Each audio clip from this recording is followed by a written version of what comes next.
Bonjour à toutes et tous, bienvenue dans les coulisses du Grand Lyon. Mon invité du jour, Alexandre Portier, bonjour. Bonjour. Vous êtes le nouveau député de Villefranche, la 9e circonscription du Rhône. Alors, vous mettez fin dans le Beaujolais à la dynastie Perrut. Bernard Perrut était resté 25 ans, son père 20 ans avant lui. Il était temps d'avoir un peu de renouvellement dans le Beaujolais, non? Du renouvellement appuyé sur l'expérience, où on a mené une campagne de complémentarité, à la fois bénéficier de toute l'expérience du terrain, et puis en même temps apporter du renouvellement à la fois sur les sujets, le style et les préoccupations. Alors, dans le Beaujolais, Valérie Pécresse avait fait 5% sur cette circonscription. Vous obtenez plus de 61% au deuxième tour. Votre adversaire dit que c'est grâce au soutien de l'extrême droite, les deux candidats d'extrême droite qui avaient appelé à voter pour vous au deuxième tour. Je ne crois pas. Déjà au premier tour, on était largement en tête et on a fait une campagne qui était une campagne de droite et du centre avec des convictions qui étaient claires, qui étaient affichées. Ma droite, c'est la droite populaire, c'est la droite qui se reconnaît pour beaucoup dans l'action de Laurent Wauquiez au niveau régional. On a mené ces convictions partout sur le territoire. On a d'abord fait un travail de terrain, ce que n'a pas fait notre adversaire. On a été dans les 65 communes de la circonscription et je crois que c'est ce travail-là qui a payé. On a pu réunir au deuxième tour tous les amoureux du Beaujolais. Alors, vous avez effectivement travaillé auprès de Laurent Wauquiez au conseil régional. Je sais que c'est une de vos références. J'ai vu dans le Progrès aussi que vous citiez Alexandre Vassandet comme un de vos mentors. Est-ce qu'il ne va pas falloir choisir votre droite?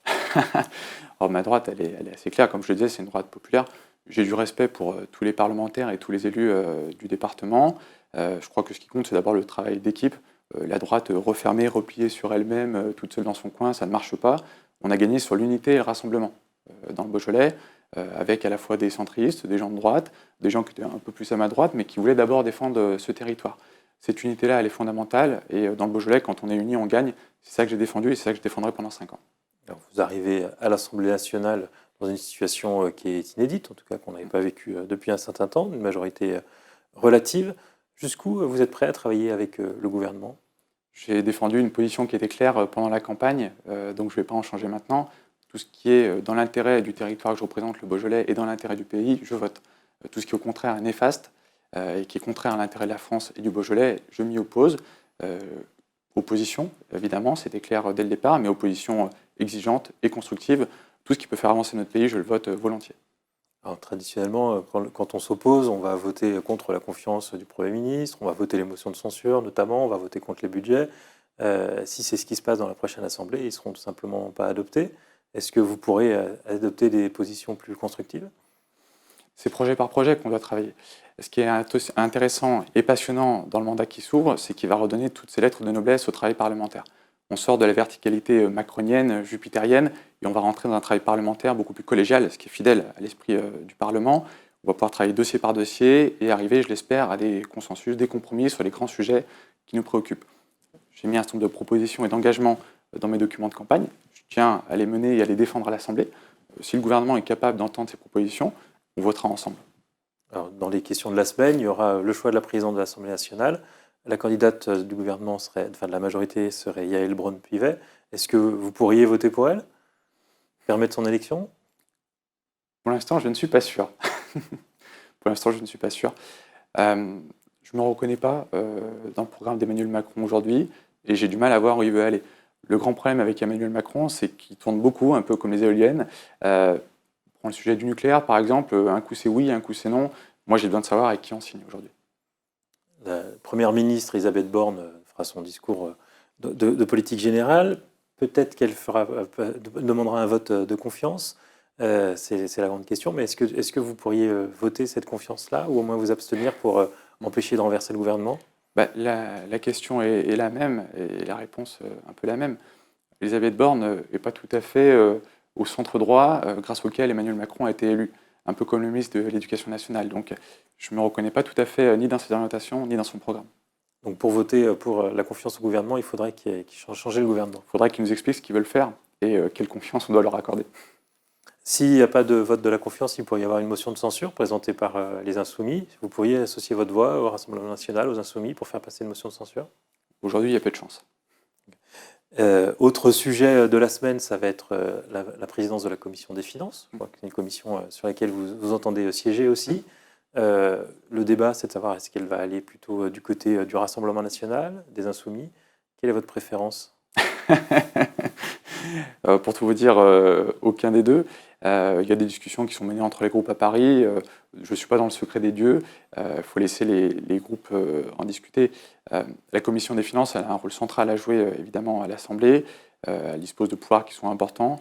Et ce qui est intéressant dans cette commission, c'est le rôle transversal qu'elle mène dans le travail parlementaire. Donc, je suis extrêmement inquiet de voir qu'elle pourrait tomber entre les mains d'extrêmes, qu'ils soient de gauche ou de droite. L'actualité du week-end, c'était aux États-Unis l'abrogation de l'arrêt Roe contre Wade qui autorisait l'avortement dans tous les États américains. Le gouvernement français propose d'inscrire ce droit fondamental dans la Constitution française. Il va faire une proposition dans ce sens. Est-ce que vous pourriez la soutenir ?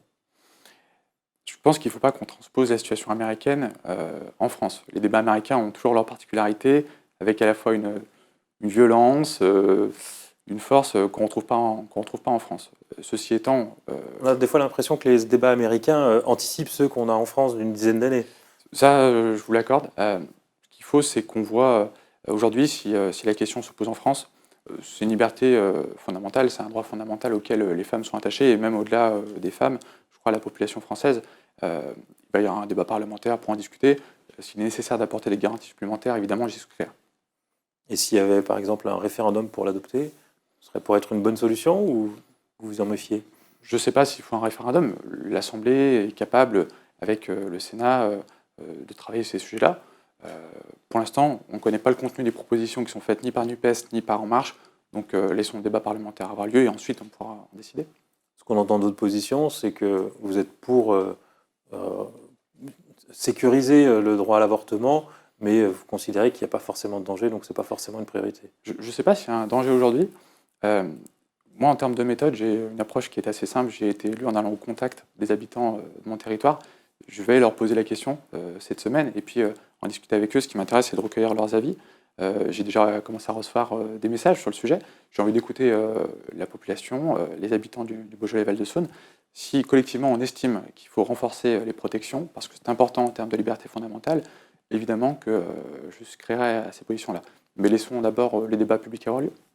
Il y a plusieurs éditorialistes, Caroline Fourest notamment, qui s'inquiètent que ce débat suscite un mouvement de droite beaucoup plus traditionnaliste, comme on l'a vu naître au moment du débat sur le mariage pour tous, avec la manif pour tous.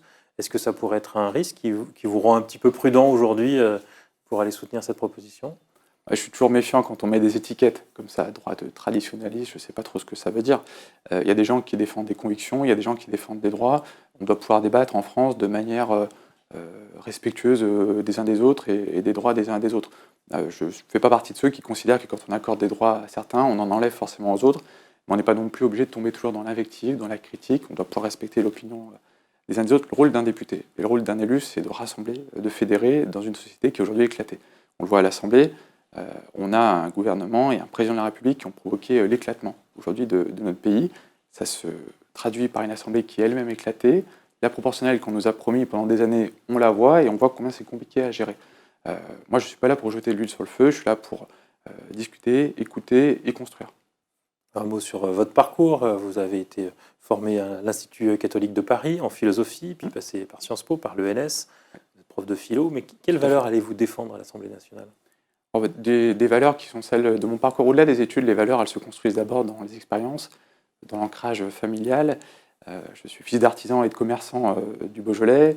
Je crois évidemment au travail. Je me suis construit par l'école de la République, donc je tiens à cette idée à la fois de mérite, de reconnaissance du travail. Je défends la liberté fondamentalement. Et puis, je crois surtout à l'unité et au travail collectif. C'est vraiment les valeurs que je veux défendre. Après, en termes de propositions, il y a des sujets qui me tiennent à cœur. En matière de sécurité et de justice, j'ai été adjoint à la sécurité à Villefranche. En matière d'école, de jeunesse, je trouve qu'on investit beaucoup trop peu aujourd'hui sur notre jeunesse, à la fois l'école, la formation, la petite enfance. Et un pays qui n'investit pas sur ces sujets-là, c'est un pays qui se condamne au déclin, pour moi. Vous êtes aussi enseignant de philosophie, donc en première et terminale au lycée. Qu'est-ce que vous pensez du nouveau ministre, votre nouveau ministre, Pape Ndiaye ? Vous en avez dit un mot tout à l'heure, il me laisse un peu circonspect. Disons qu'avec Jean-Michel Blanquer, on avait un ministre qui avait la volonté de faire avancer, de réformer. Tout n'est pas parfait et des échecs, il y en a quelques-uns. On a bien vu Parcoursup, les problèmes que ça a pu poser, je l'ai vu moi-même dans mes classes. Pour autant, il y a eu une volonté de moderniser, d'avancer. le faire avec un respect de tous, des oppositions et puis aussi, je crois, des acteurs de l'enseignement. Pap Ndiaye, sa ligne à première vue est plutôt inquiétante et très loin, très éloignée de celle de Jean-Michel Blanquer. Donc ça renvoie finalement à un problème beaucoup plus large qui est Il se qui est positionne Emmanuel plutôt dans la Macron. continuité. Oui, je demande à voir. Ceci étant, de ce que j'ai pu lire de ses premiers engagements, de ses premières intentions, revaloriser par exemple les enseignants, ça me semble fondamental. On voit bien aujourd'hui les problèmes qu'on a à recruter des enseignants en maths et en allemand. Et il ne faut pas s'étonner qu'on n'arrive plus à remplir les places quand un enseignant en maths aujourd'hui voit ses camarades de promo qui étaient avec lui en formation gagner 3 fois plus en tant qu'ingénieur. Il y a un vrai souci aujourd'hui d'attractivité de la filière. Je l'attends, Pap Ndiaye, surtout sur les questions d'autorité. Aujourd'hui, dans l'établissement, où on a des enseignants qui sont de plus en plus pris à partie par les élèves, par les parents, pas toujours soutenus par la hiérarchie. Si on veut que les classes puissent avancer, puissent être tenues, il faut que les enseignants soient soutenus, qu'on continue à les former, évidemment. Et là, pour l'instant, je ne sais pas encore ce qu'ils comptent faire. Donc, pareil, je l'attends, travail parlementaire, discussion, construction, tout ce qui peut permettre de faire avancer notre pays et de mieux former nos jeunes, j'y souscrirai, évidemment. Il s'est beaucoup appuyé sur l'expérience menée à Marseille, de plus grande autonomie pédagogique des établissements. Les directeurs d'établissements peuvent choisir leurs enseignants pour mener leur politique éducative. Ça semble donner des bons résultats. Ils veulent généraliser. C'est quelque chose que vous pourriez soutenir? Oui, je crois beaucoup, moi, à l'intelligence du terrain. Et on voit des établissements qui, aujourd'hui, même s'il y a encore un carcan qui est extrêmement serré et une emprise de l'État extrêmement forte, au niveau local, se démènent pour arriver à optimiser leurs moyens et construire des projets pédagogiques qui, à chaque fois, quand ils partent du terrain, produisent des résultats. Cette autonomie-là, moi, elle me semble plutôt aller dans le bon sens. Vous avez dit un mot de la petite enfance tout à l'heure. L'accueil des jeunes enfants, c'est un domaine sur lequel vous souhaitez investir? Oui, oui, parce que je pense, comme je le disais, que l'enjeu pour nous, en France aujourd'hui, c'est d'investir sur la jeunesse et sur les générations qui viennent. Et il faut qu'on arrête de regarder dans le rétroviseur en permanence et qu'on investisse un peu plus sur l'avenir. On a aujourd'hui une lame de fond en matière de petite enfance qui est extrêmement inquiétante et préoccupante. C'est un sujet dont on parle jamais dans les campagnes électorales et pourtant c'est le quotidien des gens. C'est ça qui est quand même extrêmement regrettable. La petite enfance, c'est assez simple. Aujourd'hui, on a 6 enfants sur 10 qui sont gardés par des assistantes maternelles. Et dans 10 ans, on a une assistante maternelle sur 2 qui va être à la retraite. Donc je vous laisse faire le calcul. On ne pourra garder que 3 enfants sur 10 dans 10 ans. C'est extrêmement inquiétant. Et là, on parle vraiment du quotidien des gens. On parle du quotidien des jeunes couples, des parents. Ça veut dire que demain, on va avoir des couples, et notamment des mamans, il faut être honnête et sincère, qui vont de plus en plus avoir des difficultés à pouvoir faire garder leurs enfants. Et donc, ça aura des impacts sur la vie professionnelle. Moi, ce que je souhaite qu'on puisse mettre sur la table dans ce mandat, c'est la question évidemment de la formation et aussi des salaires des assistantes maternelles. Et puis plus largement, qu'on ait une réflexion globale sur le service public de la petite enfance, qui est à construire en France, qui est à financer, parce que derrière, c'est aussi de l'autonomie, de la liberté qu'on donne aux jeunes couples pour construire leur avenir. Est-ce qu'il n'y a pas un besoin de régulation aussi des petites crèches privées? On a vu ce fait divers épouvantable à Lyon d'une crèche privée d'une dizaine de berceaux où un enfant est mort suite à avoir ingéré de force du Desktop, soi-disant pour le calmer. Mais ce que ça a permis de découvrir, c'est que finalement cette personne de 26 ans était seule avec l'ensemble des bébés et que dans cette crèche, il y avait un énorme turnover de personnel, pas de continuité de personnel. Est-ce qu'il y aura à réglementer ce type de structure? C'est un drame qui est absolument horrible, qui fait froid dans le dos. Évidemment, derrière la formation, la revalorisation, il y a la question du contrôle qu'on doit mener, et un peu comme ça avait été le cas d'ailleurs sur la question des EHPAD. Il y a quelques mois, on voit que malheureusement l'État est très fort aujourd'hui pour édicter des normes dans tous les sens. Il est beaucoup moins efficace pour les faire appliquer et pour les vérifier. Quand on met en place comme ça des services de petite enfance, il faut aussi qu'on puisse avoir un contrôle qui soit pointu sur les gens qu'on met en face. C'est un tout pour moi, et c'est vraiment ce service public de la petite enfance qu'il faut qu'on arrive à construire, avec des contrôles qui soient beaucoup plus fréquents, plus exigeants, et une formation qui soit beaucoup plus poussée dès les premières années. On a une pénurie, c'est l'occasion aujourd'hui d'aller former des jeunes qui soient beaucoup mieux armés pour traiter l'accueil du petit enfant. Et puis, moi, j'ai évidemment une pensée surtout pour la famille, parce que c'est un drame qui est sans nom, qui fait froid dans le dos, évidemment, de tout le monde. Il faut laisser évidemment la justice faire son travail d'enquête avec la police, mais je souhaite leur apporter tout mon soutien. On vous entend beaucoup défendre le service public, surtout sur l'école depuis tout à l'heure. Donc vous êtes en rupture avec les années Sarkozy, où la droite défendait plus une réduction des coûts. Ma droite, elle est populaire. C'est-à-dire que c'est pas. Moi, je suis d'une droite qui est d'abord rurale. Je défends le service public présent dans tous les territoires, présent au plus près de chacun. Je pense à la santé, je pense à l'école, je pense évidemment à la petite enfance qu'on évoque. Je crois que le grand drame des années qu'on a vécues, c'est un sentiment d'oubli et d'abandon des territoires ruraux, avec des Français qui ont l'impression qu'il y a finalement un territoire à deux vitesses. Des territoires urbains, avec des services publics très présents, des grandes infrastructures de transport, etc. Et puis les oubliés de la République. Et moi, c'est d'abord à cela que je pense aujourd'hui. C'est pour eux que je me bats et c'est pour eux que je vais m'engager pour les 5 ans à venir. Et on a compris que vous vouliez vous engager au sein de la commission des finances. Question simple, mais comment financerait-on un réinvestissement dans les services publics? Je pense qu'il y a des économies qu'on peut faire. C'est-à-dire que, évidemment, on est un peu drogué à la subvention publique et à l'argent public en France. Est-ce qu'on est obligé de saupoudrer partout, à tout va, en permanence? Je ne crois pas. Ensuite, quand on regarde la question, par exemple, de l'enseignement, est-ce que les moyens sont bien répartis? Si on prend la question des classes, est-ce qu'on peut faire un travail sérieux en terminale technologique avec des classes de 35 élèves qui parfois ont eu des difficultés dans leur parcours? Je ne crois pas. Je ne crois pas, et donc ça veut dire qu'il faut qu'on puisse mieux répartir les moyens. On a une administration qui est un peu tentaculaire en France, il faut peut-être qu'on accepte de faire un peu moins de normes, qu'on accepte d'un peu moins faire la paperasse en permanence, donner d'abord des moyens sur le contact humain et sur l'accueil des publics. Alexandre Portier, merci pour ce premier entretien très complet.